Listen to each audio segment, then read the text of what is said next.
Before we go on, don't forget to subscribe to my YouTube channel and click the notification bell. And also like my page in Facebook. One passion, same road, brothers on the wheel.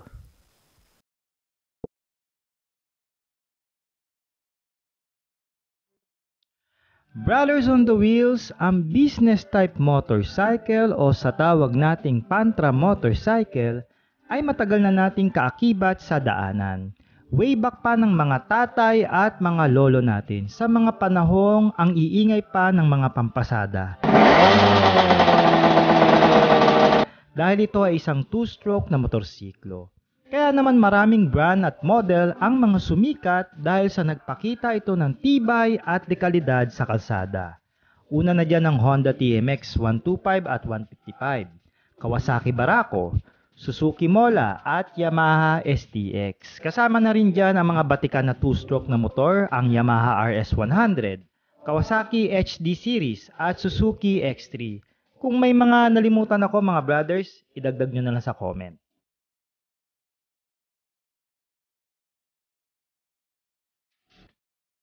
At dahil nga naman malakas ang market ng business type motorcycle dito sa ating bansa, nakaihalo na rin ang China-made Pantra bikes. Katulad nga nitong Rusi, ang mga TC series nila na may 125 to 175cc variant.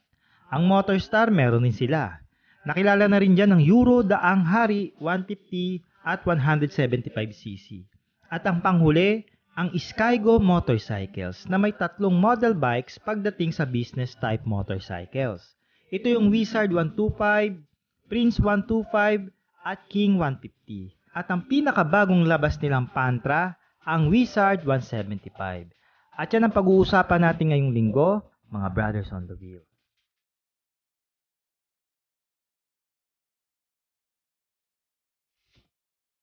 Yung mga sinabi kong mga China-made Pantra bikes, lahat yan ay gumagamit ng pushrod engine.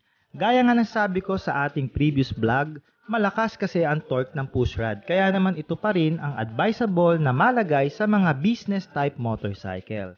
At isa pang rason sa ganitong engine ay pattern ito ng Honda TMX na makina. So ibig sabihin, pwedeng counterparts ang mga pyesa ng Honda TMX. Kung sakaling magpapalit ka ng mga parts sa makina, di palitan mo na ng mga urig Honda parts para tumibay palalo.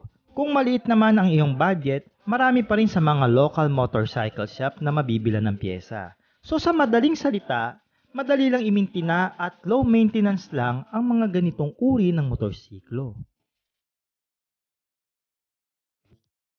Pag Pantra motorcycle na ang usapan, ang una kaagad tanong ng karamihan kung matipid ba ito sa gas.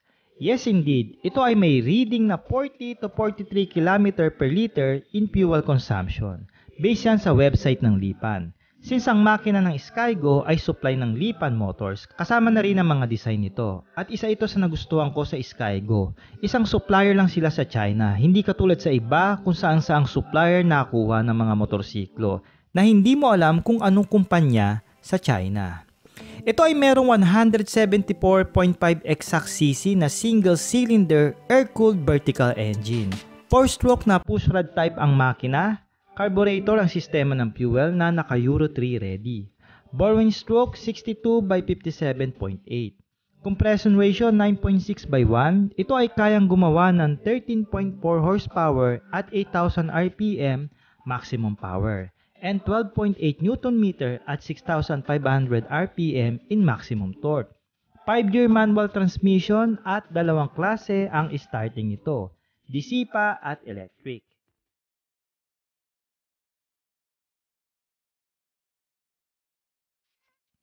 Since ito ay isang business type motorcycle, huwag mag-expect ng mga digital gauge at LED ang mga ilaw.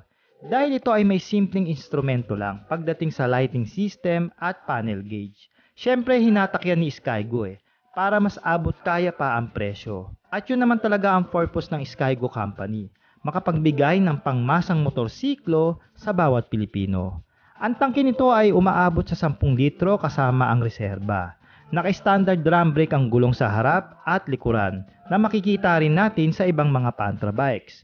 Sukat ng gulong 2.75 sa harap at 3.0 sa likod na may 17 inches na rim set.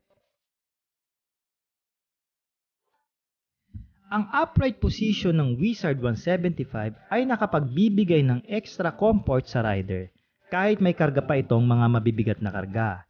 Taas ng upuan 740mm lang, naabot ko naman dahil 5'4" lang ako kasama ang boots. Hehehe, kinapos talaga ako mga brothers eh. At meron itong 102 kilograms na bigat.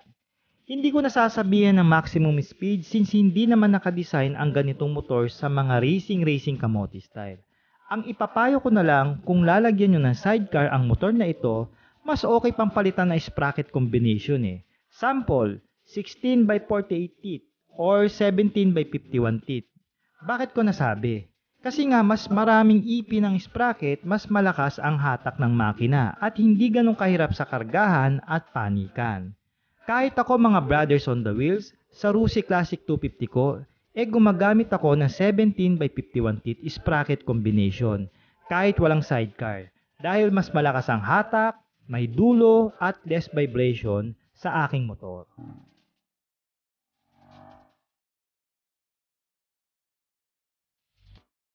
So sa presyo mga brothers, nandyan naman sa details at sa mga gusto mag-avail lalong-lalo na dito sa mga taga Zambales area, i-PM or mag-text lang kayo sa aking numero. At wala pong problema, i-a-assist ko kayo. Kaya kung kayo ay naghahanap ng business type motorcycle mga brothers, marerekomenda ko ang Skygo Wizard 175. Hindi lang panghanap buhay pang pamilya rin. Kung lalagyan mo ng sidecar ha.